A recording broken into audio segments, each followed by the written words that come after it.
Hello everyone, welcome to the new world with I T and thinking. आज हम अपने JEE 25 अप्रैल जो आपके एग्ज़ाम होने वाले हैं अप्रैल में 2 अप्रैल से, उसके लिए गेस्ट पेपर डिस्कस करने वाले हैं। तो हमारा इसमें हम 10 गेस्ट पेपर लेकर आएंगे। हम गेस्ट पेपर 1 डिस्कस करने वाले हैं। तो इसमें जो भी क्वेश्चन मिलेंगे एकदम JEE पैटर्न पे मिलेंगे और उसी तरह के क्वेश्चन जो कि बार बार रिपीटेटिव हो रहे हैं, जो कॉन्सेप्ट पे बार बार क्वेश्चन आ रहे हैं, वही आपको 2025 अप्रैल के एग्ज़ाम में देखने को मिलेगा। इन्हीं सब क्वेश्चनों में 10 पेपर मतलब 10 × 25 क्वेश्चन, अराउंड 250 क्वेश्चन हम लोग डिस्कस करने वाले हैं और आपको उन्हीं सब में से उन्हीं वैरायटी के क्वेश्चन आपको देखने को मिलेंगे। तो हम इस क्वेश्चन में सारे चैप्टर के एक एक दो दो क्वेश्चंस जो भी इंपॉर्टेंट बन सकते हैं उसी तरह से डिस्कस करने वाले हैं और आपको ये पेपर देने में काफ़ी मज़ा आएगा और ये आपके एग्ज़ाम में भी काफ़ी देखने को मिलता है। तो हम स्टार्ट करते हैं अपने पहले क्वेश्चन से कि हमारा क्वेश्चन क्या है। तो क्वेश्चन नंबर 1 हमारा जो कर रहा है वो कर रहा है the density of 2 molar aqueous solution of NaOH is इतना है, the molarity of the solution is. ये मोल कॉन्सेप्ट और कॉन्सेंट्रेशन टर्म का एक सवाल है। तो इसमें दिया क्या है, मोलरिटी दिया हुआ है, डेंसिटी दिया हुआ है, हमें निकालना है मोलरिटी। इसके लिए फॉर्मूला होता है, वो फॉर्मूला हम लोग लिख लेते हैं। वो फॉर्मूला ये होता है कि molarity is equal to, small m से दिखाते हैं, 1000 into molarity upon 1000 into density. और डेंसिटी क्या होना चाहिए ग्राम पर ml में, माइनस मोलरिटी इंटू ये भी मोलरिटी है, into molecular weight of solute. ये फॉर्मूला काफ़ी इंपॉर्टेंट है, इससे डायरेक्ट क्वेश्चन आपको एग्जाम में देखने को मिल सकते हैं कि हमें मोलरिटी दे दिया जाए मोलरिटी निकालना है या मोलरिटी दे दिया जाए मोलरिटी निकालना है। तो 1000 मोलरिटी कितनी दी हुई है, मोलरिटी दी हुई है 2 मोलर। मोलरिटी क्या दी हुई है 2 मोलर और डेंसिटी क्या दिया, अगर मैं देखूं density in gram per ml निकालना है तो सेंटीमीटर क्यूब को ml भी बोलते हैं। ये 1.28 ग्राम पर ml भी बोल सकते हैं इसको, पर सेंटीमीटर क्यूब को। तो बस 1000 into 2 upon 1000 into density in gram per ml कितना है 1.28 minus molarity 2 into molecular weight of solute. NaOH का मॉलिकुलर वेट क्या हो जाएगा, सोडियम का 23, ऑक्सीजन का 16, हाइड्रोजन का 1 हो जाएगा 40। तो 2 इंटू 40 ये आ जाएगा 2000 डिवाइडेड बाई 1280 माइनस 80, तो ये आ जाएगा 2000 डिवाइडेड बाई 1200। तो यहाँ से आ जाएगा 4 5 जा 20, 4 से जा 12, 5/3। 5/3 का मतलब क्या हो जाएगा, मोलरिटी कितनी हो जाएगा 1.67 मोलरिटी क्या हो जाएगी 1.67। तो ऑप्शन सी हमारा क्या हो जाएगा, ऑप्शन सी हमारा करेक्ट आंसर हो जाएगा 1.67 मोलरिटी। तो हमें इस तरह के क्वेश्चन आने चाहिए, फॉर्मूला पता होगा तो ये क्वेश्चन आसानी होगा, नहीं तो क्वेश्चन करने में प्रॉब्लम होगा। ठीक है, अगर ये फॉर्मूला ये पता हो तो हम इस क्वेश्चन को इजीली कर सकते हैं। Molarity is equal to 1000 into molarity upon 1000 into density in gram per ml minus molarity into molecular weight of solute. I hope आपको ये क्लियर हो गया होगा।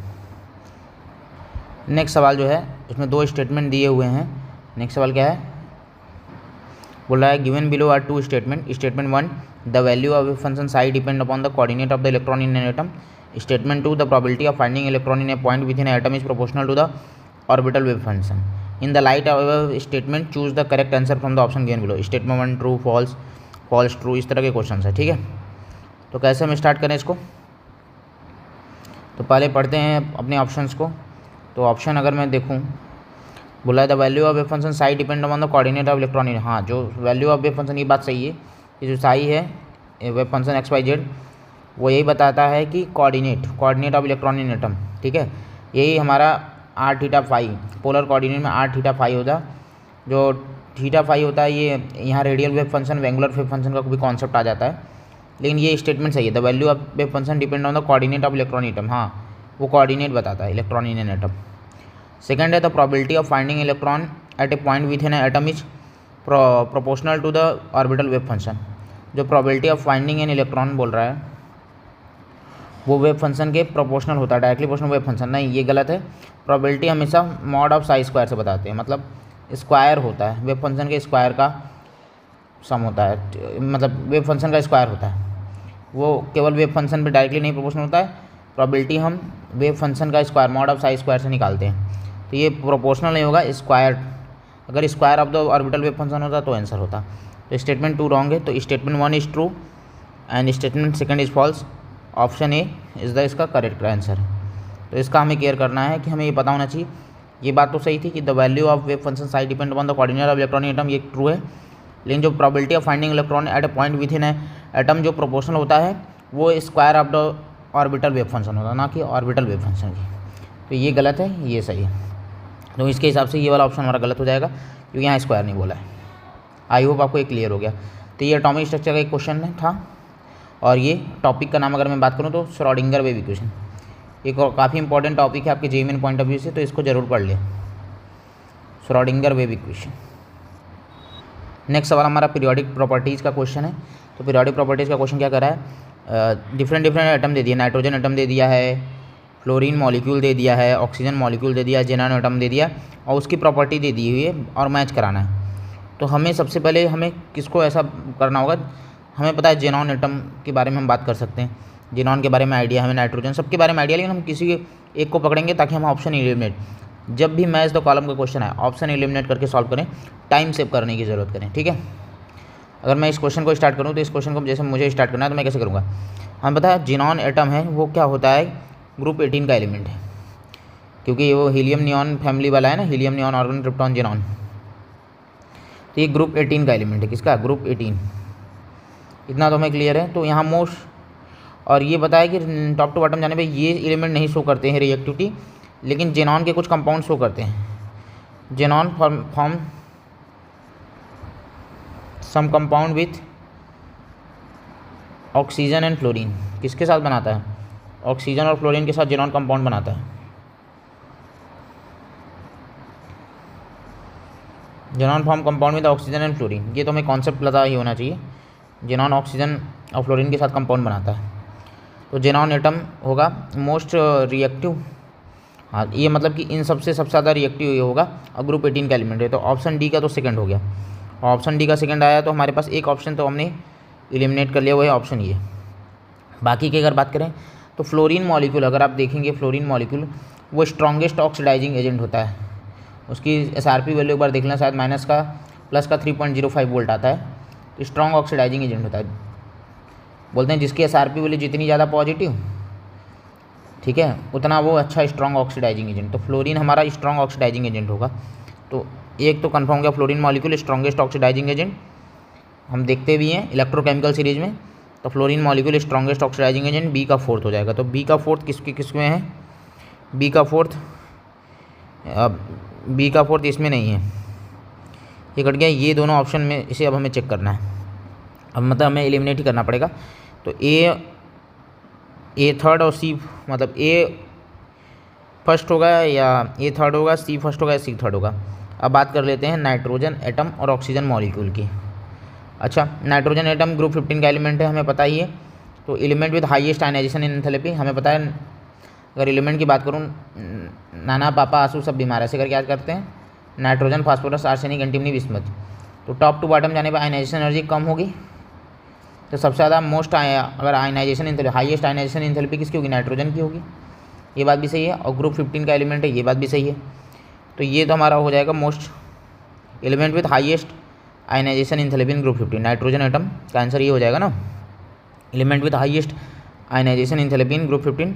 तो ए का थर्ड हो जाएगा। तो ए का थर्ड होगा तो ऑप्शन डी करेक्ट आंसर हो जाएगा। बाकी हम ऑप्शन बी का भी केयर कर लेते हैं, मतलब बाकी ऑप्शन, हाँ ऑक्सीजन मॉलिक्यूल। तो ऑक्सीजन मॉलिक्यूल हमारा होता है ऑक्सीजन, अगर O2 मॉलिक्यूल की बात करें तो O2 मॉलिक्यूल जो होता है उसमें इवन नंबर ऑफ इलेक्ट्रॉन होता है 16 इलेक्ट्रॉन, लेकिन वो पैरामैग्नेटिक होता है।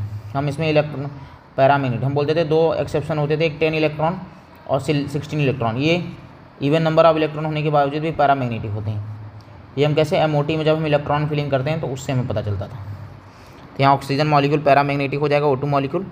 तो ऑप्शन मतलब इसका फर्स्ट हो जाएगा, सी का फर्स्ट हो जाएगा। तो ए का होगा third, nitrogen atom element with highest ionisation enthalpy in group 15। B का होगा स्ट्रॉन्गेस्ट ऑक्सीडाइजिंग एजेंट, फोर्थ हो जाएगा। ऑक्सीजन मॉलिक्यूल सी का फर्स्ट हो जाएगा, पैरामैग्नेटिक। और xenon atom most reactive element in group 18। Reactive क्यों है बाकी एलिमेंट से, क्योंकि इसके कंपाउंड का फॉर्मेशन होगा, बहुत सारे जेनॉन के हम लोग कंपाउंड पढ़ते हैं इसलिए। ठीक है, आई होप आपको ये क्लियर हो गया हो। तो ये पीरियोडिक टेबल का क्वेश्चन था और काफ़ी अच्छा क्वेश्चन था। तो अगर मैं बात करूँ, ये this is a question of periodic table, मैं लिख भी देता हूँ ऊपर आपने जो क्वेश्चन सॉल्व किया था। This is a question of atomic structure chapter.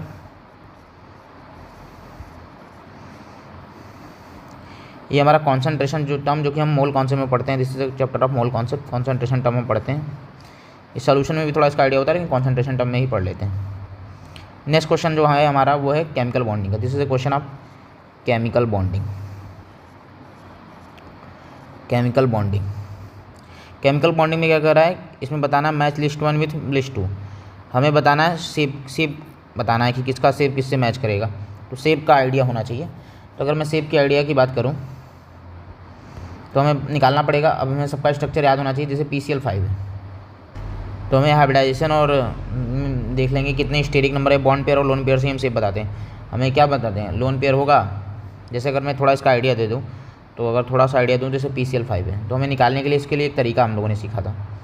क्या सीखा था कि जैसे आउटर मोस्ट इलेक्ट्रॉन इसके पास 5 है, 5 Cl के पास कितने इलेक्ट्रॉन है, 5 इंटू मतलब 7 इंटू 5 40, टोटल इलेक्ट्रॉन 40 हो जाएंगे।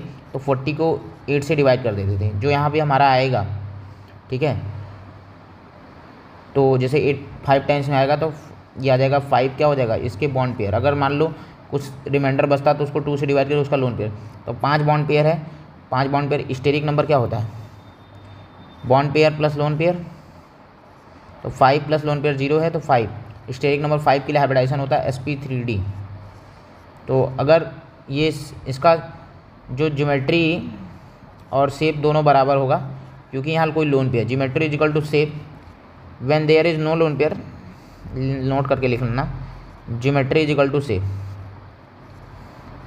तो जो हमारा PCl5 होगा वो sp3d के लिए क्या हो जाएगा, TBP, trigonal bi pyramidal geometry. अगर इसका स्ट्रक्चर भी देखो तो इस तरह से बनता है,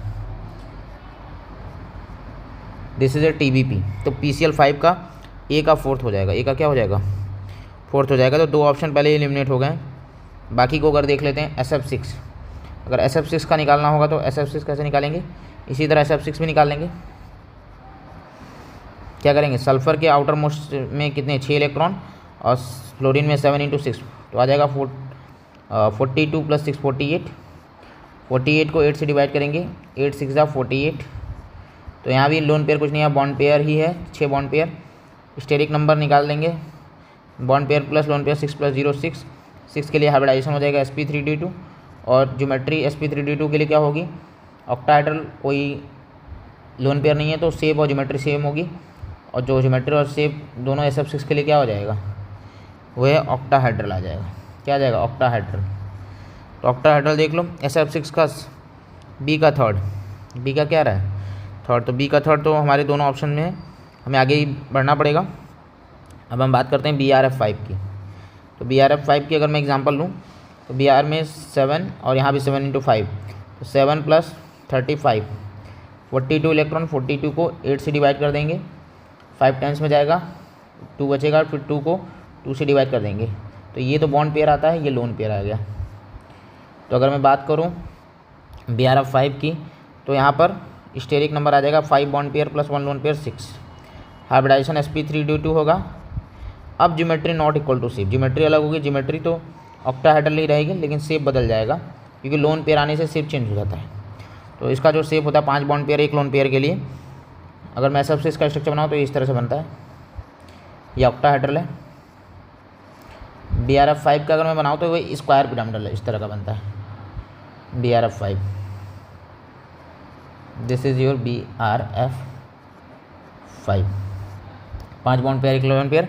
BRF5 का शेप क्या होता है, वो होता है स्क्वायर पिरामिडल। क्या होता है, स्क्वायर पिरामिडल। तो shape of BRF5 is square pyramidal. I hope आपको क्लियर हो गया। BF3 तो बताना आसानी है, 3 प्लस 21, 7 3 21 24, 8 से डिवाइड कर देंगे, 3 टाइम्स में चला जाएगा। तो स्टेरिक नंबर इसका 3 आ जाएगा, bond pair plus lone pair 0 ही होगा। 3 के लिए, स्टेरिक नंबर 3 के लिए हाइब्रिडाइजेशन हो जाएगा sp2, और यहाँ ज्योमेट्री शेप हो बराबर हो जाएगी। और वो क्या होती है स्टेरिक नंबर 3 के लिए sp2 हाइब्रिडाइजेशन के लिए, वो होती है ट्राइगोनल प्लेनर। तो हमें C का ऑप्शन फर्स्ट था, तो ये हमारा ऑप्शन सही हो जाएगा, D का हो जाएगा सेकंड। तो ऑप्शन ए हमारा यहाँ से करेक्ट आंसर हो जाएगा। आई होप आपको ये क्लियर हो गया होगा। ये कॉन्सेप्ट आपको आना चाहिए, किसी भी मॉलिक्यूल का ज्योमेट्री शेप बताने के लिए ये कॉन्सेप्ट हम फॉलो करते हैं, इसका केयर करें। नेक्स्ट क्वेश्चन हमारा चैप्टर सॉल्यूशन चैप्टर का क्वेश्चन है। वो क्या कर रहा है क्वेश्चन अगर मैं चैप्टर का नाम बोल दूँ तो ये सॉल्यूशन चैप्टर का क्वेश्चन है। हेनरी लॉ कांस्टेंट का क्वेश्चन है, हेनरी लॉ कांस्टेंट। तो क्या बोलता है कि जो हेनरी लॉ कांस्टेंट होता है उसकी वैल्यू दे दी है 3 गैसेज के लिए। The Henry law constant value of 3 gases ABC in the water are 145, 2 × 10⁻⁵ and 35 kilo bar respectively. The solubility of these gases of water follow the order. तो जो Henry law constant होता है वहाँ पर अगर मैं देखूँ तो वो inversely proportional to the solubility of gas होता है। तो value of Henry law constant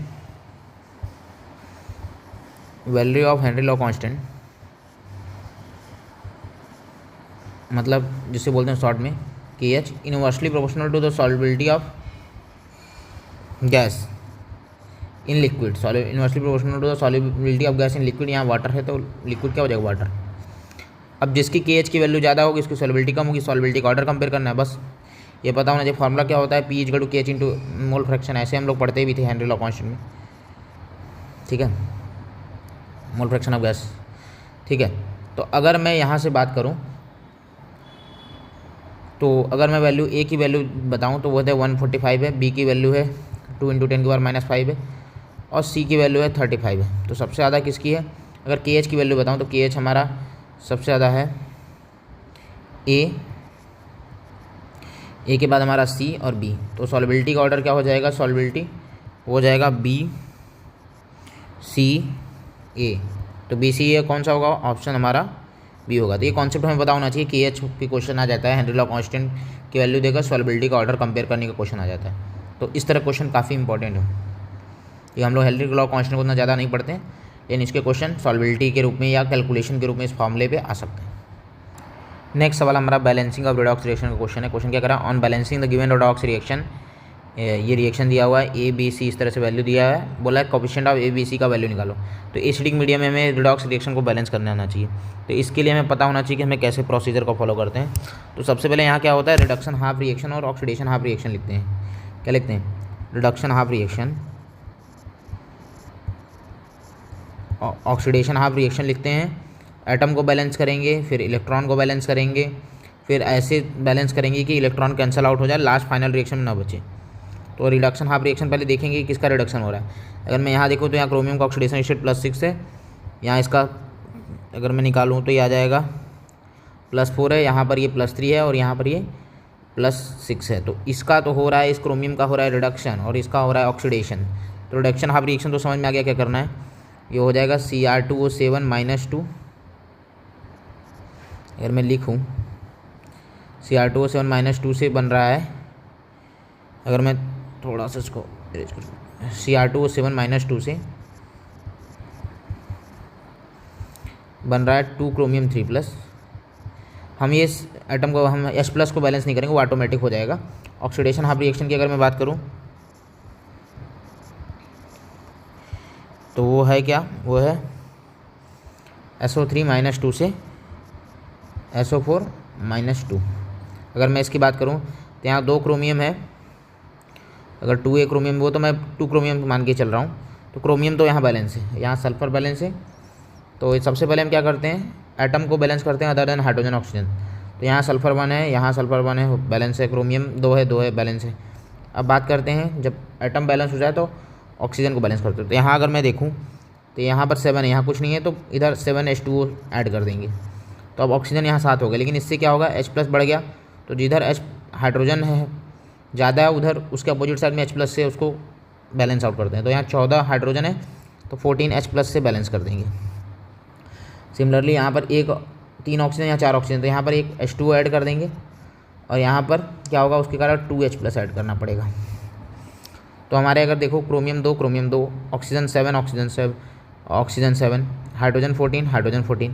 तो अभी हम वाटर को H+ से अपोजिट साइड में बैलेंस करते हैं, इसका केयर करना है बस।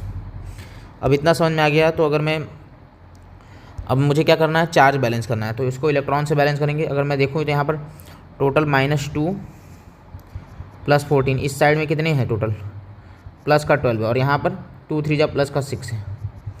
तो अगर +6 यहाँ पर है और यहाँ पर कितना है 14 - 12, तो हमें क्या करना होगा, 6 इलेक्ट्रॉन इधर मैनेज करना होगा। अगर मैं 6 इलेक्ट्रॉन ऐड कर दूंगा तो -6 होके यहाँ टोटल चार्ज आ जाएगा +6, जो कि दोनों तरफ बराबर हो गया। उसी तरह अगर यहाँ मैं बात करूँ तो यहाँ -2 चार्ज है, यहाँ -2 + 2 है, तो यहाँ टोटल 0 चार्ज है, यहाँ -2 है, तो हमें इलेक्ट्रॉन ऐड करना पड़ेगा, वो भी इस साइड में 2 इलेक्ट्रॉन ऐड करना पड़ेगा। अब हमारा रिएक्शन बैलेंस हो गया है, ठीक है।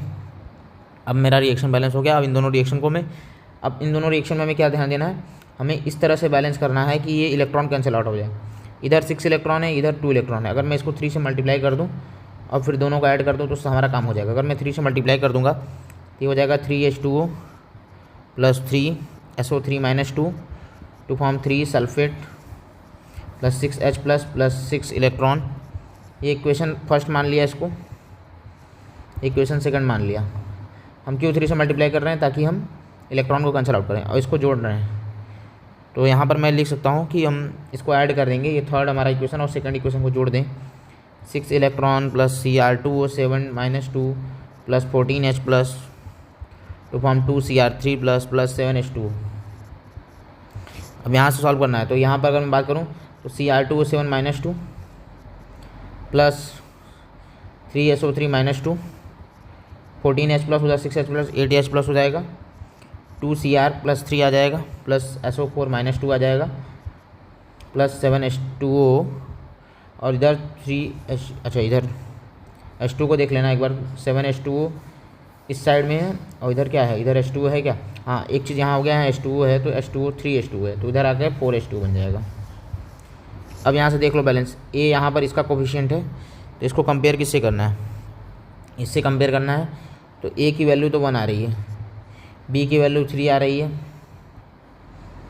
और C की वैल्यू 8 आ रही है। तो A आ रहा है 1, B आ रहा है 3 और C आ रहा है 8, तो 1 3 8। तो ऑप्शन हमारा क्या हो जाएगा, यहाँ से D आंसर हो जाएगा। ऑप्शन क्या हो जाएगा, D।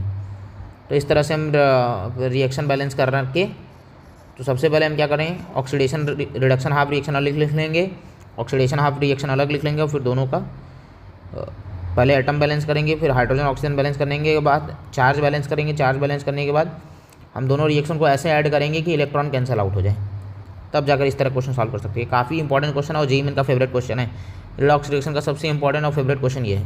तो इस तरह का क्वेश्चन का प्रॉपर केयर करेंगे। डी एंड एफ ब्लॉक में भी इससे रिएक्शन क्वेश्चन आ जाते हैं, तो हमें रिएक्शन बैलेंसिंग एसिडिक मीडियम में पता होना चाहिए। एसिडिक मीडियम के क्वेश्चन ज़्यादा आते हैं तो उसको हमें केयर कर लेना है। तो अगर मैं बोलूँ इस चैप्टर का नाम, तो ये रिडॉक्स रिएक्शन का क्वेश्चन है और भी बैलेंसिंग और रिडॉक्स रिएक्शन का है। नेक्स्ट क्वेश्चन हमारा करा है, which of the following oxy acid of sulphur has O linkage. इनमें से कौन से 4 ऑप्शन में O लिंकेज प्रेजेंट है। तो हमें देखना होगा, सारे स्ट्रक्चर बनाने आना चाहिए। तो स्ट्रक्चर हम बनाते हैं बारी बारी से, इसका स्ट्रक्चर पता रहेगा तभी हम कर पाएंगे। जैसे H2SO4 का स्ट्रक्चर इस तरह से बनता है, H2SO3 का स्ट्रक्चर इस तरह से बनता है और H2O7 का स्ट्रक्चर इस तरह से बनता है।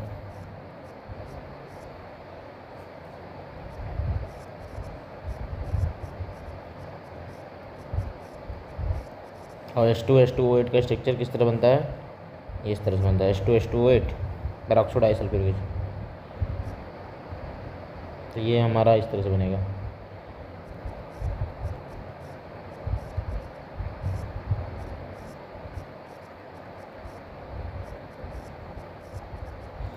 ये हमारा H2SO4 है, ये H2H2O3 है,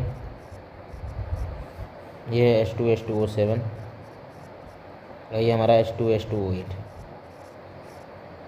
ये 4 हमारे हैं, इनमें से बताना है कौन से के पास O लिंकेज है। तो यही हमारा H2O8 ऑप्शन होगा। तो ऑप्शन डी इसका, option B peroxo disulphuric acid इसका आंसर होगा। इसको बोलते हैं सल्फ्यूरिक एसिड, सल्फ्यूरस एसिड, ये पायरो सल्फ्यूरिक एसिड और ये होता है पेरोक्सो डाइसल्फ्यूरिक एसिड। तो आपका आंसर क्या हो जाएगा, पेरोक्सो डाइसल्फ्यूरिक। तो इसमें आपको स्ट्रक्चर का आइडिया होना चाहिए, तब जाकर आप इस क्वेश्चन को कर पाएंगे। ये सवाल हमारा पी ब्लॉक का सवाल था, सल्फर फैमिली का। नेक्स्ट सवाल जो हमारा है वो डी एंड एफ ब्लॉक का सवाल है। वो क्या बोला है, the E0 value for Mn3 से Mn2+ couple is more positive than that of the chromium 3+ से क्रोमियम 2 और Fe3+ से Fe2+ due to the change of. तो यहाँ इलेक्ट्रॉनिक कन्फिग्रेशन का सवाल है। सबसे पहले हमें क्या करना है, इलेक्ट्रॉनिक कन्फिग्रेशन निकाल लेना है। जैसे Mn3+ का निकाल लिया, Mn3+ का सबसे पहले Mn का निकालेंगे तो Mn का क्या आ जाएगा, आर्गन 4s2 3d5, तो Mn3 प्लस हो जाएगा आर्गन 4s0 3d, 2 यहाँ से निकल गया 4। Mn+2 क्या हो जाएगा आर्गन 4s0 3d5, ये हो जाएगा। बाकी क्रोमियम 3 प्लस से क्रोमियम 2 प्लस का क्रोमियम 3 प्लस आर्गन 4s0, अगर क्रोमियम का मैं निकालूँ तो क्रोमियम का होता है आर्गन 4s1 3d5, तो 3 इलेक्ट्रॉन है तो 4s0 और 2 यहाँ से 3d3, और क्रोमियम +2 की वैल्यू क्या आ जाएगी आर्गन 4s0 3d4, और Fe3 प्लस से Fe2 प्लस के लिए, तो Fe3 प्लस से Fe2 प्लस के लिए पहले Fe का निकाल लो, तो Fe का जो आएगा वो हमारा क्या आता है, वो आएगा argon 4s2 3d6 Fe3 plus argon 4s0 3d5, और ये आ जाएगा आर्गन 4s0 3d4। तो यहाँ Mn3 प्लस से Mn2 प्लस जा रहे हैं, इसकी पॉजिटिव कॉन्फ़िगरेशन ही दिख रहा है कि D4 से D5 कॉन्फ़िगरेशन हो रहा है। क्या हो रहा है D4 to D5 configuration, more stable configuration में जा रहा है, तो more exchange energy in D5 configuration होगा। क्योंकि अगर मैं D4 सिस्टम बनाऊँ तो D4 कैसे बनेगा,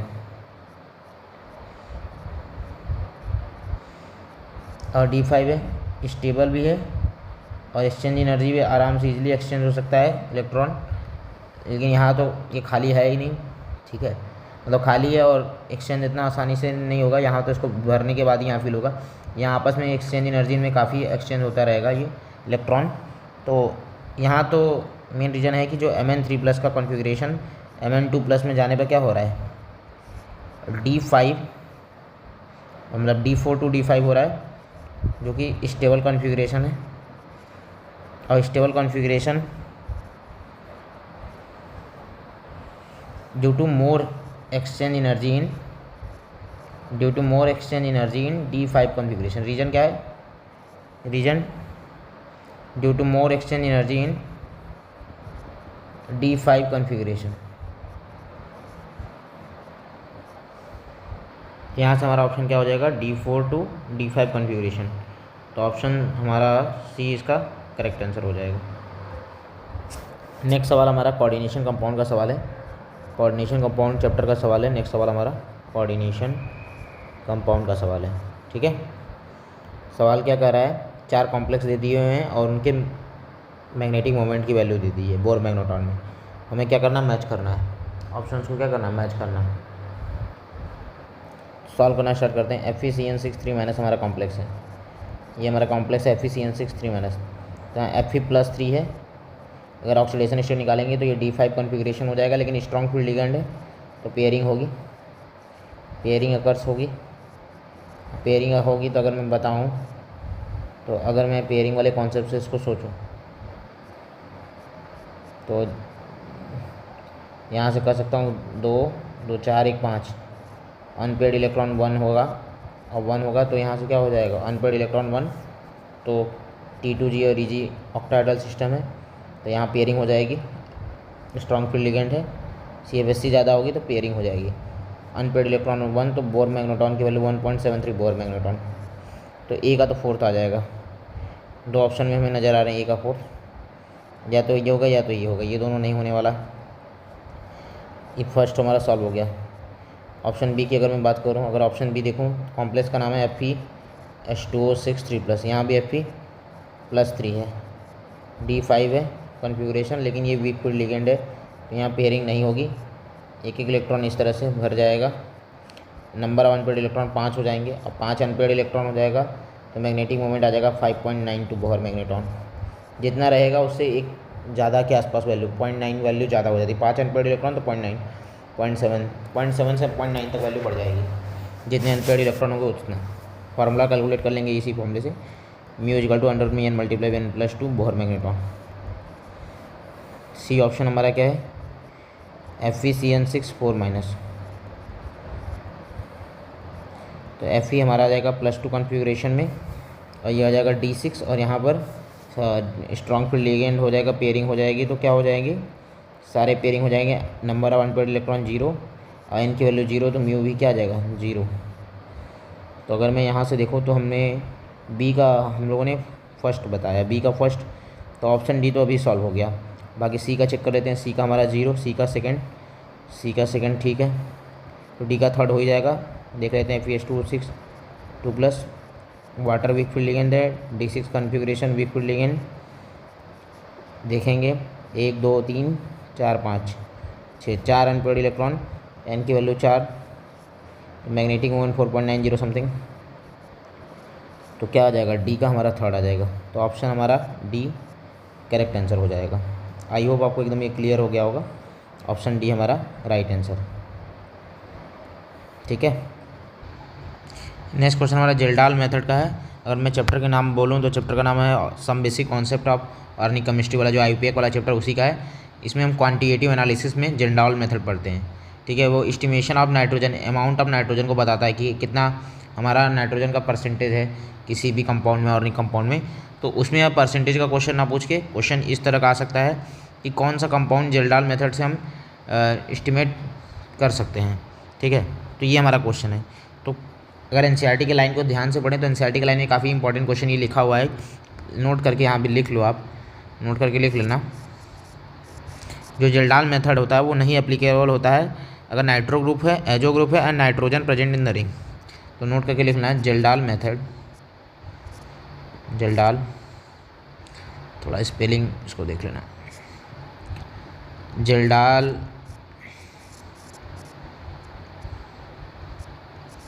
method is not applicable to compound containing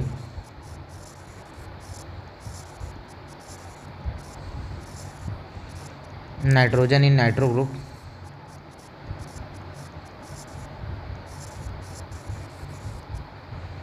azo group and nitrogen present in the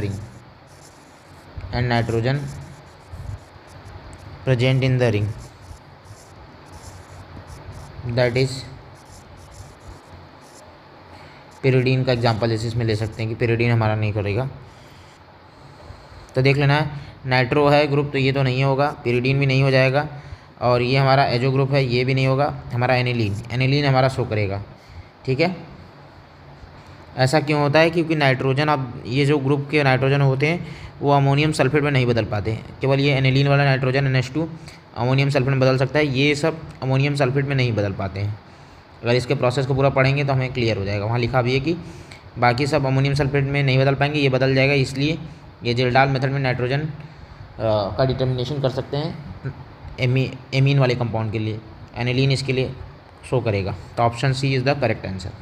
next question हमारा IPSC वाला क्वेश्चन है, IPSC सिस्टम वही चैप्टर का some basic concept organic chemistry वाले चैप्टर का है। तो एल्डिहाइड और कीटोन है, तो हमें पता है प्रायोरिटी एल्कीन है, तो ये दोनों फंक्शनल ग्रुप है, इन दोनों फंक्शनल ग्रुप में अब देखें प्रायोरिटी किसको देंगे। तो हमें पता है एल्डिहाइड को प्रायोरिटी फर्स्ट देते हैं, तो फर्स्ट हो जाएगा, second, third, fourth, maximum carbon chain 6 होगा, उससे ज़्यादा मिल भी नहीं पाएगा। तो अब हमें ये जो हमारा, इसको हम कीटो या ऑक्सो दो ही वर्ड यूज़ करते हैं, तो यहाँ कीटो दिया हुआ है तो कीटो वर्ड यूज़ करेंगे। तो 3 पे कीटो, तो 2 ऑप्शन पहले ही एलिमिनेट हो गया, 3 कीटो। ठीक है, प्रीफिक्स की तरह काम हो जाएगा, बाकी 3 कीटो हो जाएगा। 2 पे क्या है, अगर मैं देखूँ तो 2 पे हमारा मिथाइल है, क्योंकि अगर के और एम में अगर मैं बात करूँ तो ये अगर सब्स्टिट्यूएंट हो जाएगा तो ये भी प्रीफिक्स, तो ये भी प्रीफिक्स।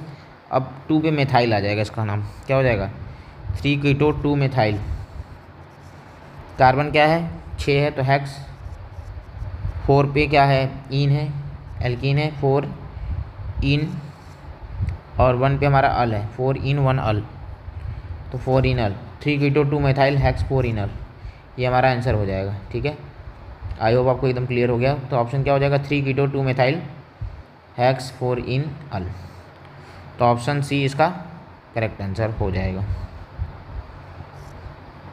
हेक्स 4 इन अल ना, ऑप्शन डी हो जाएगा, sorry option D is the correct answer, 3 keto 2 methyl hex 4 enal. Next वाला हमारा हाइड्रोकार्बन का है, बोला the alkane that gives only 1 monochloro product on chlorination with Cl2 in presence of diffuse sunlight 4 option दिए उनमें से बताना है कि केवल एक ही मोनोक्लोरल प्रोडक्ट किसमें बन पाएगा। तो अगर मैं ध्यान से देखूँगा सिस्टम सब सेम रहेगा तभी एक मोनोक्लोरल प्रोडक्ट बन पाएगा। अगर आप इसका स्ट्रक्चर ड्रॉ किए बताना पॉसिबल नहीं है, तो हम इसका स्ट्रक्चर ड्रॉ कर लेते हैं। पहले अगर मैं बात करूँ तो ये हाइड्रोकार्बन चैप्टर का सवाल है। हमें क्या करना, 2,2 डाइमिथाइल ब्यूटेन लिखना है। तो इस तरह से लिख सकते हैं 4 कार्बन की चेन 2,2 डाइमिथाइल ब्यूटेन, मतलब यहाँ पर CH3, यहाँ CH3, ये CH3, ये CH2 और ये हमारा, ठीक है, CH3। थोड़ा हम इसको दिखा ही देते हैं। नेक्स्ट हमारा है नियोपेंटेन। नियोपेंटेन कैसे बनता है, CH3 CH3 CH3 और नियोपेंटेन है ना, तो यहाँ इस तरह से नियोपेंटेन 2,2 डाइमिथाइल प्रोपेन को बोलते हैं नियोपेंटेन। तो ये हमें माइंड में रखना है। ये हमारा है 2,2 डाइमिथाइल ब्यूटेन,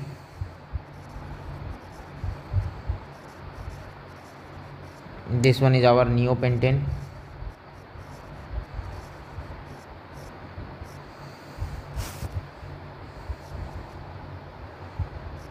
थर्ड हमारा है नॉर्मल पेंटेन, वो तो ये हो जाएगा 5 कार्बन की चेन, हाइड्रोजन लग जाएगा।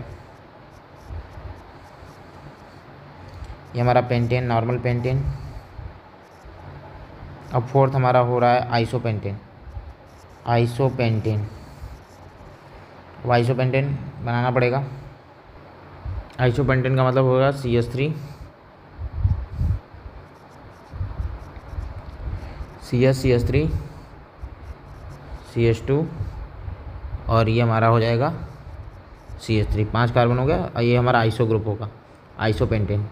अब हमें देखना है कि इसमें हाइड्रोजन अलग अलग, जितने अलग अलग हाइड्रोजन, क्योंकि हाइड्रोजन की कोई रिप्लेस करके क्लोरीन आएगा, हमें पता है मोनोक्लोरिनेशन प्रोडक्ट। तो हाइड्रोजन अब देखना पड़ेगा, हमारे पास डिफरेंट है। तो अगर मैं देखूँ तो यही एक ऐसा सिस्टम है जहाँ पर चारों मेथिल ग्रुप लगे हुए हैं। बाकी अगर देखोगे तो यहाँ 3 मेथिल ग्रुप, यहाँ पर एक इथाइल ग्रुप आ गया, तो ये अलग सिस्टम दे देगा। ये 3 मान लो एक बार सेम देगा, लेकिन 3 तरह का प्रोडक्ट पॉसिबल होगा। उसी तरह यहाँ पर भी ये अगर यहाँ एक क्लोरीन ऐड हुआ, यहाँ हुआ, लेकिन ये 1 डिग्री सिस्टम है, दिस इज़ 2 डिग्री सिस्टम।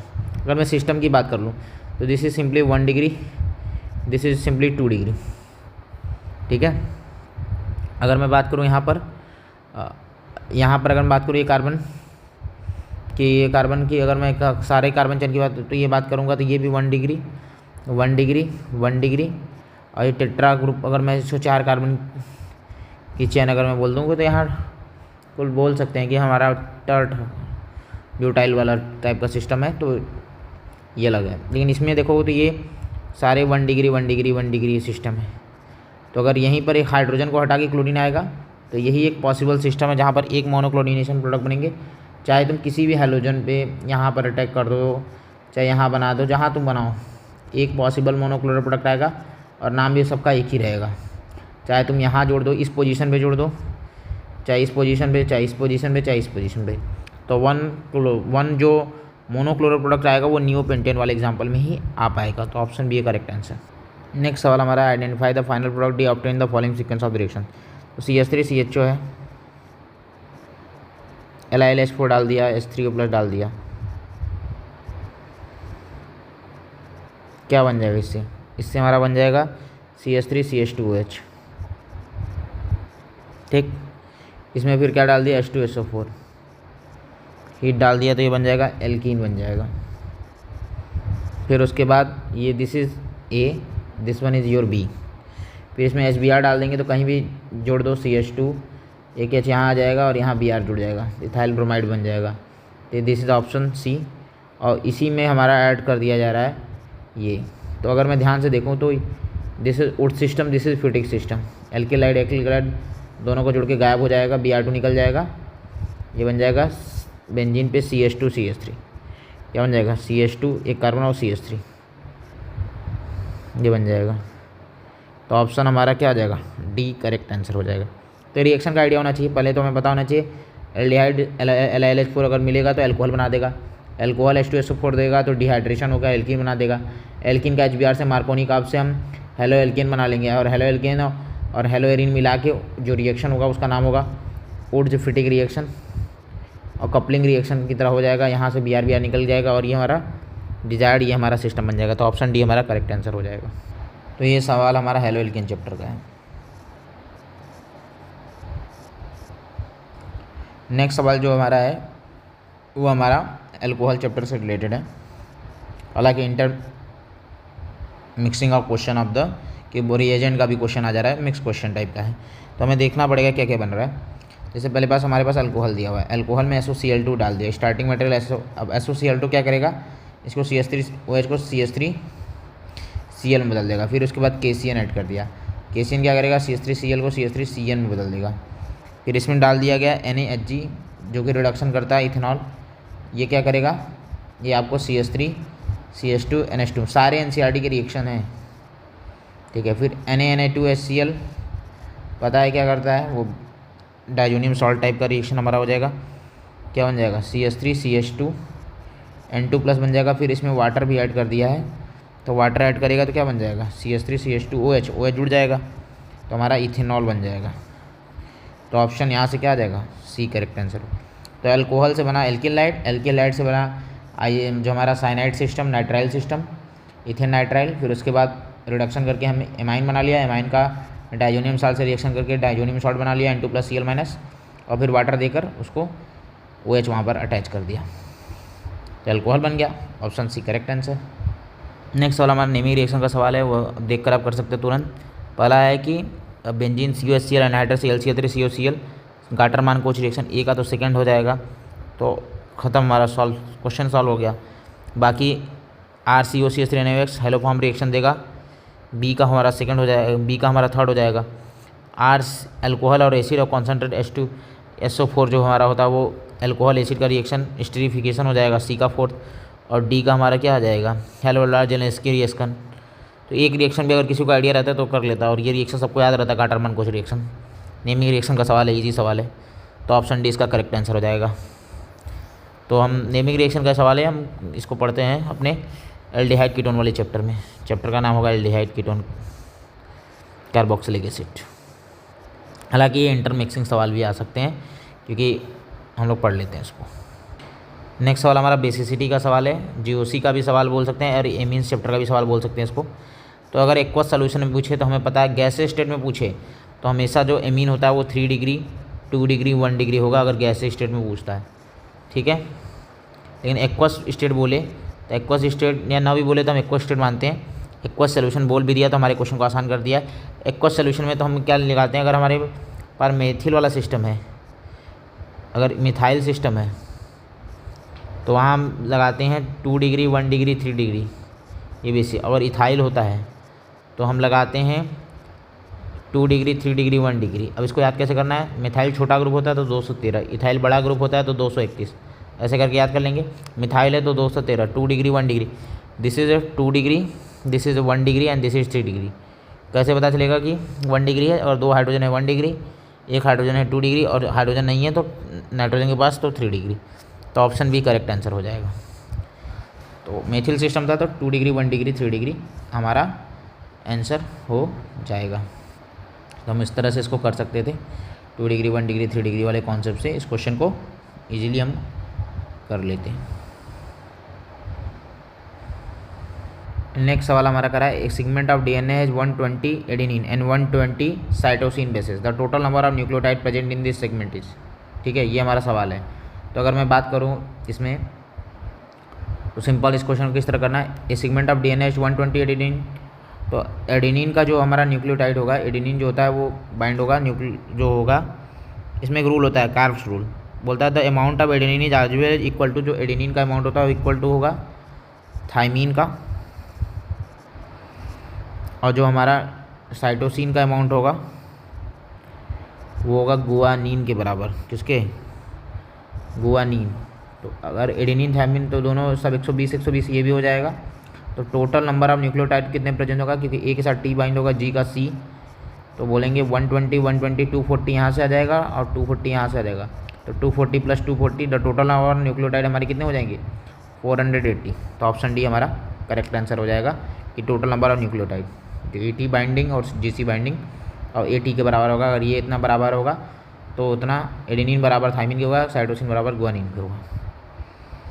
ठीक है, आई होप आपको ये क्लियर हो गया होगा। नेक्स्ट क्वेश्चन हमारा कह रहा है the enthalpy of combustion of carbon and carbon monoxide are this and this respectively. The enthalpy of formation of carbon monoxide per mole. ये थर्मोकेमिस्ट्री का सवाल है। This is the question of thermochemistry. इस तरह क्वेश्चन काफ़ी आते हैं exam में, ये बहुत इंपॉर्टेंट क्वेश्चन है। क्वेश्चन समझ लेते हैं। इसमें हमें क्या होता है, इक्वेशन लिखना होता है। जो इन्फॉर्मेशन दिया जाता है उससे equation enthalpy of formation, enthalpy of combustion लिखना आना चाहिए, और 2 रिएक्शन की मदद से तीसरे रिएक्शन की वैल्यू निकालनी आनी चाहिए। सिंपल से enthalpy of combustion of carbon अगर में लिखना है तो कैसे लिखेंगे, कार्बन लिख लेंगे और 1 mole carbon. Enthalpy of combustion of carbon मतलब कार्बन 1 मोल होना चाहिए और उसको ऑक्सीजन दे देंगे, उससे क्या बन जाएगा CO2। ठीक है, ये हमारा enthalpy of combustion of carbon हो गया। हालांकि इसको enthalpy of formation of CO2 बोल सकते हैं, लेकिन ये 1 मोल कार्बन लेना है, ऑक्सीजन ले लिया और CO2 1 मोल बन गया। अगला है enthalpy of combustion of carbon monoxide. Carbon monoxide का मतलब 1 मोल CO ले लेंगे और O2 ले लेंगे, और इससे भी CO2 बनने वाला है, तो कितना O2, हाफ O2 में ही काम हो जाएगा। इसके लिए डेल्टा H की वैल्यू दी है -393.5 किलो जूल पर मोल। इसके लिए डेल्टा H दे दिया है -283 किलो जूल पर मोल। बस इसी को सॉल्व करना है। और हमें निकालना क्या है, enthalpy of formation of carbon monoxide. एक कार्बन मोनोऑक्साइड का एंथैल्पी ऑफ फॉर्मेशन मतलब इसका 1 मोल बनना चाहिए। किससे बनेगा, कार्बन के 1 mole plus half mole of O2 से बन जाएगा। तो ये हमें अगर मैं इसको इक्वेशन फर्स्ट मान ले रहा हूँ, इसको इक्वेशन सेकंड और इसको इक्वेशन थर्ड, इसके लिए डेल्टा H निकालना है enthalpy of formation of carbon. तो यहाँ सेकंड हम थर्ड इसको मान लेते हैं। तो थर्ड कैसे आएगा, अगर मैं CO इस साइड है तो अगर माइनस कर दूँ फर्स्ट माइनस सेकंड, अगर मैं कर दूंगा we get third equation third, we get equation third. क्या आ जाएगा, फर्स्ट माइनस सेकंड करेंगे, ये माइनस कर देंगे तो ये तो C आ जाएगा, C plus half O2 to form 1 CO। मतलब ये तो ठीक है, हाफ O2 है तो आ रहा है, ये तो ठीक है, ये एक रिएक्शन आ रहा है।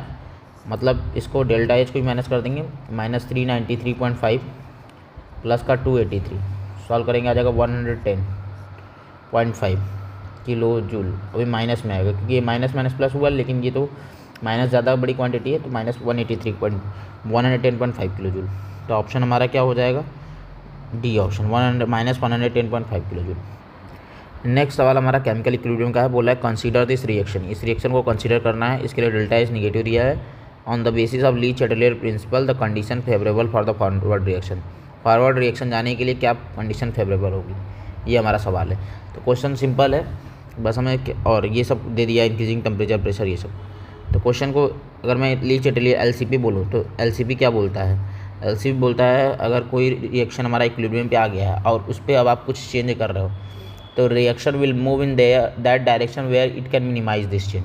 जैसे यहाँ इस रिएक्शन में डेल्टा H निगेटिव है, एक्सोथर्मिक है, तो इसके लिए लो टेम्परेचर ज़्यादा फेवरेबल होगा। ठीक है, ये एनर्जी रिलीज हो रही है तो लो टेम्परेचर इज़ फेवरेबल, ये तो कंफर्म बात हो गया, लो टेम्परेचर इज़ फेवरेबल, तभी ये फॉरवर्ड रिएक्शन जाएगा, for going to the forward reaction. नहीं तो बैकवर्ड हो जाएगा क्योंकि वो फेवर नहीं कर रहा है ना, for going to the forward. अब ये तो क्लियर हो गया। अब प्रेशर के बारे में क्या बोल सकते हैं, तो प्रेशर के बारे में हमें ये पता है कि pressure is directly proportional to number of moles, number of moles of gas. अगर मैं फॉरवर्ड डायरेक्ट यहाँ देखूँ तो यहाँ कितने मोल हैं, 3 मोल हैं, यहाँ 2 मोल है टोटल, तो नंबर ऑफ मोल्स हमारे फॉरवर्ड डायरेक्शन में कम हो रहे हैं। तो नंबर ऑफ मोल्स अगर हमारा फॉरवर्ड जाने के लिए नंबर ऑफ मोल्स कम हो रहा है तो हमें ऐसे करना है कि नंबर ऑफ मोल ऑफ कम के डायरेक्शन में जाए। तो नंबर ऑफ मोल कम के डायरेक्शन में जाना है तो प्रेशर को कम होना पड़ेगा, और प्रेशर को कम होना पड़ेगा मतलब हम लोगों ने क्या किया होगा, प्रेशर बढ़ाया होगा, हम लोगों ने अपोजिट काम किया होगा, क्योंकि प्रेशर बढ़ाया होगा तभी ना, क्योंकि प्रेशर बढ़ाने पर हुआ क्या होगा, ली चैटलियर बोला होगा कि प्रेशर को कम करो, और प्रेशर को कम करने के लिए वो क्या, reaction will move in that direction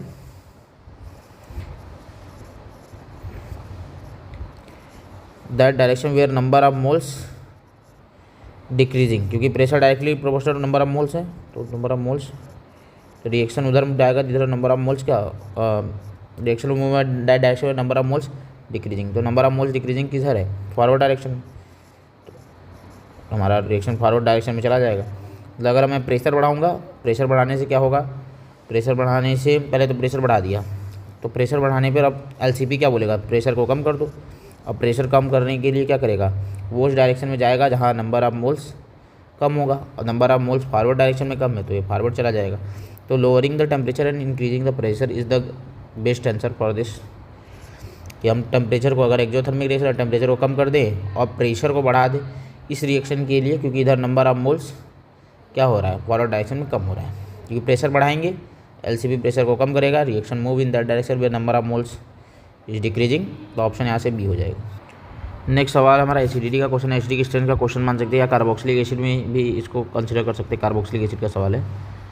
तो यहाँ एसिडिटी का ऑर्डर बताना है, तो सबसे पहले स्ट्रक्चर बना लेते हैं। सबसे पहले हमारे पास क्या है, हमारे पास है सबसे पहले बेंजोइक एसिड, हम लोगों ने बना लिया बेंजोइक एसिड, PHCOH जिसे बोल रहे हैं। Ortho nitro benzoic acid, ortho पे नाइट्रो लगा दिया, पैरा नाइट्रो और Meta nitro COH, para nitro मतलब मेटा पहले कर देते हैं और फिर उसके बाद पैरा कर देते हैं।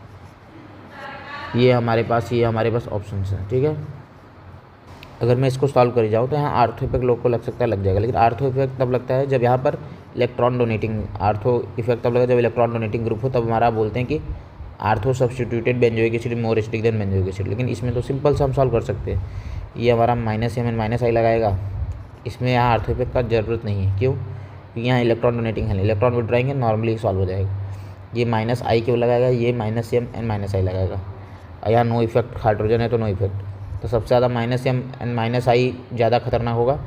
तो अगर मैं इसको, अच्छा ये देख लेना, ये 1 है, ये हमारा अर्थ वाला 2 है, ये पैरा वाला 3 है और ये 4th है, तो इसके हिसाब से अरे निकलना। तो सबसे ज़्यादा तो हमारा हो जाएगा ये वाला आर्थो वाला हो जाएगा, सेकंड हो जाएगा। सेकंड क्यों हो जाएगा, सेकंड इसलिए हो जाएगा क्योंकि, हाँ तो अब हमारे पास ये 4 ऑप्शन है, तो सबसे ज़्यादा हमारा सेकंड हो जाएगा, क्योंकि यहाँ -m और -i दोनों लगेगा, तो ये सेकंड सबसे ज़्यादा हो जाएगा। यहाँ पर -i डिस्टेंस डिपेंडेंट होता है, दूर है, तो इसलिए इसके बाद ये आ जाएगा। इससे ये ज़्यादा होगा कि -i इसमें ज़्यादा लगेगा, -m तो डिस्टेंस इंडिपेंडेंट होता है तो बराबर लगेगा, इसमें केवल -i तो 4th आ जाएगा और लास्ट में हमारा 1 आ जाएगा, तो ऑप्शन डी हमारा करेक्ट आंसर हो जाएगा। आई होप आपको ये क्लियर हो गया होगा। नेक्स्ट सवाल हमारा केमिकल बॉन्डिंग का न्यूमेरिकल आंसर टाइप का सवाल है। इस तरह क्वेश्चन काफ़ी आते रहते हैं एग्जाम में, केमिकल बॉन्डिंग के NAT के क्वेश्चन बनते हैं काफ़ी, तो उसके क्वेश्चन को देख लेते हैं। बोला है कि इतने मॉलिक्यूल दिए हैं, बोला है कि सेंट्रल एटम में बताओ किसमें एक लोन पेयर पाया जाएगा। तो हम बारी बारी से बनाते हैं, जैसे ओजोन बनाएंगे तो ओजोन का जो सेंट्रल एटम होगा उस तरह से ये बनता है ओजोन, यहाँ एक लोन पेयर होता है ओजोन पे, सेंट्रल एटम पे।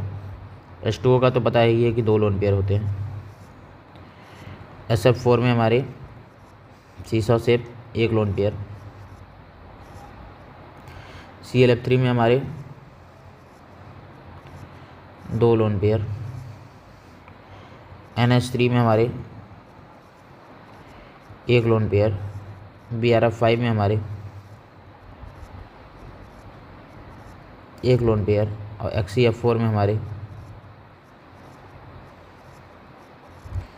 2 लोन पेयर। तो कहाँ कहाँ 1 लोन पेयर होगा, एक तो यहाँ होगा, यहाँ नहीं, यहाँ नहीं, यहाँ नहीं, तो 1 2 3 4, आंसर क्या हो जाएगा 4।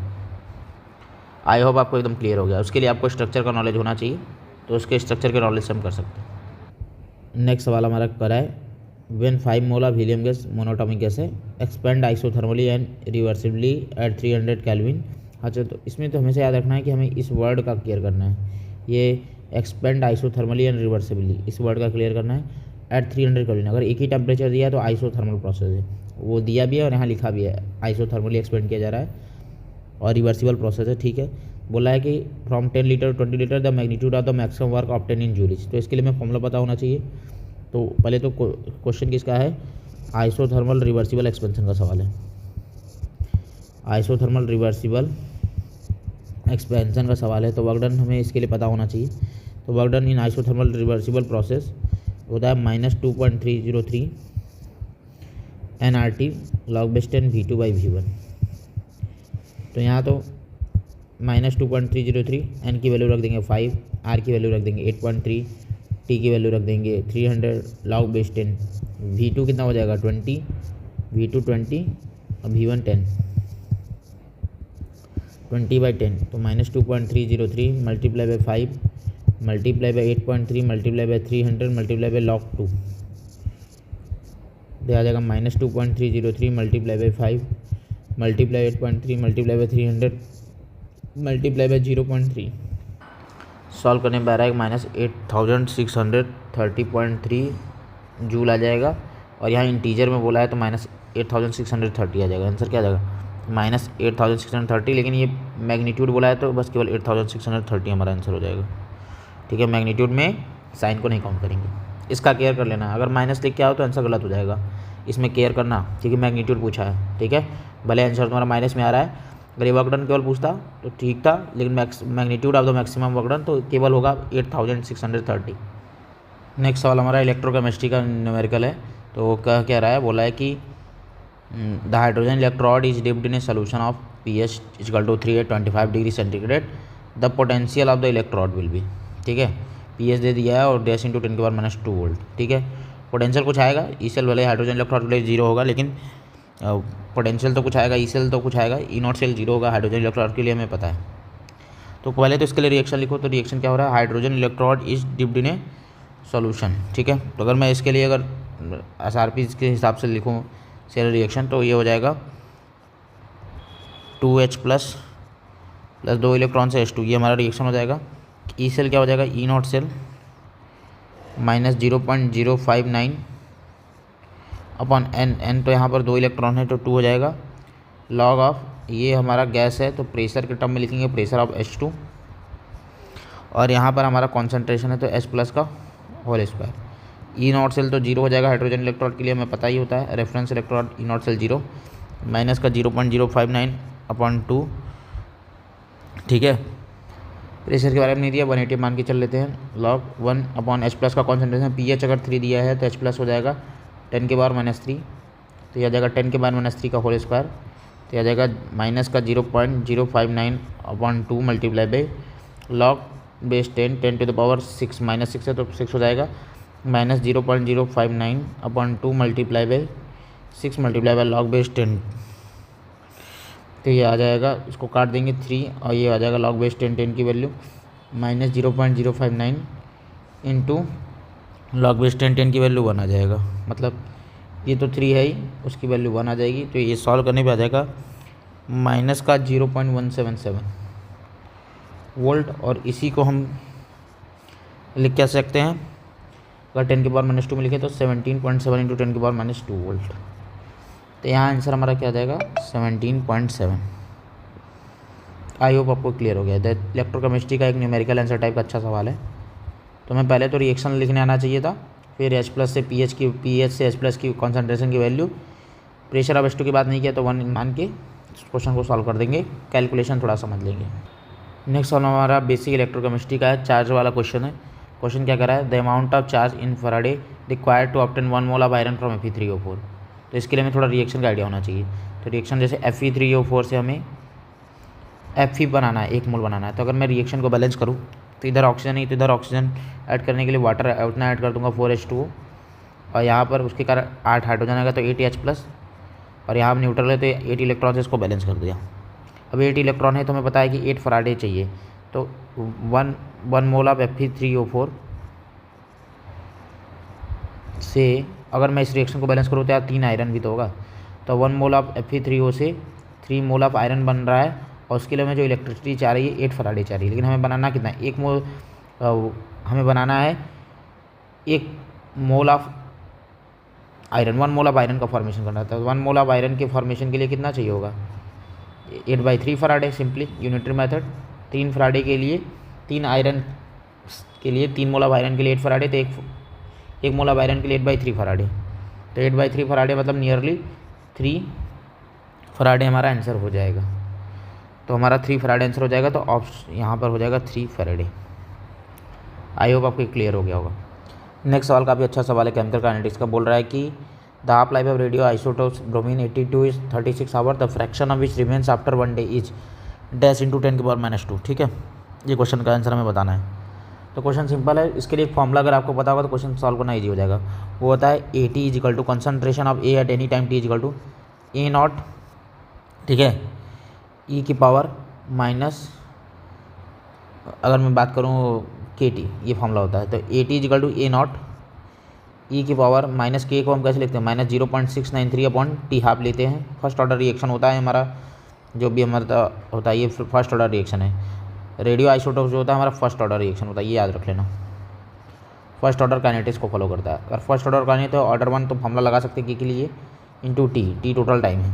तो ए नॉट की अगर मैं बात करूँ तो ए नॉट तो दिया नहीं, मान लेते हैं 1 मान सकते हैं कि 1 टाइम्स, या फिर कुछ नहीं दिया है तो इनिशियल कॉन्सेंट्रेशन या ए नॉट ही रहने दो, कोई दिक्कत नहीं है, इंटू ई के पावर माइनस 0.693। टोटल टाइम एक दिन की बात कर रहा हूँ और टी हाफ है 36 आवर, मतलब एक दिन मतलब 24 आवर 36। इसको डिवाइड कर देंगे, आ जाएगा 1.5 टाइम्स आ जाएगा। मतलब ए नॉट ई की पावर माइनस 0.693 डिवाइडेड बाई 1.5। इसको सॉल्व करने पे हमारा आ रहा है ए नॉट इंटू 0.63। तो जितना है ए नॉट वो 0.63, मतलब अगर ए नॉट 1 है तो ये 0.63 होगा। तो यहाँ बोल रहा है कि कितना, मतलब ये 80 क्या है, 80 ही होता है the fraction which remains after 1 day, fraction which remains at time T. तो यहाँ एट टाइम टी 1 डे है तो वो हो जाएगा, एक दिन के बाद इतना रहेगा। तो कितना बचा रहेगा, अगर इसको बोलूँ तो 63, 1 मान के चलूँ तो 63 मल्टीप्लाई 10 की पावर -2। तो आंसर हमारा क्या हो जाएगा, 63 हो जाएगा। क्या हो जाएगा, 63। तो ये फॉर्मूले से क्वेश्चन आसान हो जाता है। बस यही है कि ई की वैल्यू हमें कैलकुलेशन में करने में प्रॉब्लम होगी, तो कैलकुलेशन थोड़ा टफ हो जाएगा। बाकी या फिर आपको इसकी वैल्यू दी हो एंटी लॉग 0.02, या तो आप इसको भी यूज कर सकते थे एंटी लॉग 0.026 को, उसको भी करके सॉल्व किया जा सकता था। आई होप आपको ये क्लियर हो गया होगा। Thank you. तो हम लोगों ने आज सारे 25 क्वेश्चन देख लिए। अगर ये मैं बात करूँ क्वेश्चन तो केमिकल काइनेटिक्स का सवाल है ये, और इसी तरह के वैरायटी के आपके क्वेश्चंस मिलेंगे आपको एग्जाम में। केमिकल काइनेटिक्स, इलेक्ट्रोकेमिस्ट्री, सोल्यूशन और केमिकल बॉन्डिंग, ये सब चैप्टर के क्वेश्चन, थर्मोडायनेमिक्स के क्वेश्चन हमारे एक न्यूमेरिकल आंसर टाइप में आते हैं। तो न्यूमेरिकल आंसर टाइप में कुछ चैप्टरों की प्रैक्टिस कर लीजिएगा, और इन्हीं सब तरह के क्वेश्चन आपको एग्जाम में देखने के मिलेंगे। हमें लगभग हम 10 गेस्ट पेपर लाएंगे, ये हमारा फर्स्ट गेस्ट पेपर था। तो आप इसको अच्छे से देखें और सॉल्व करने की कोशिश करें। Thank you.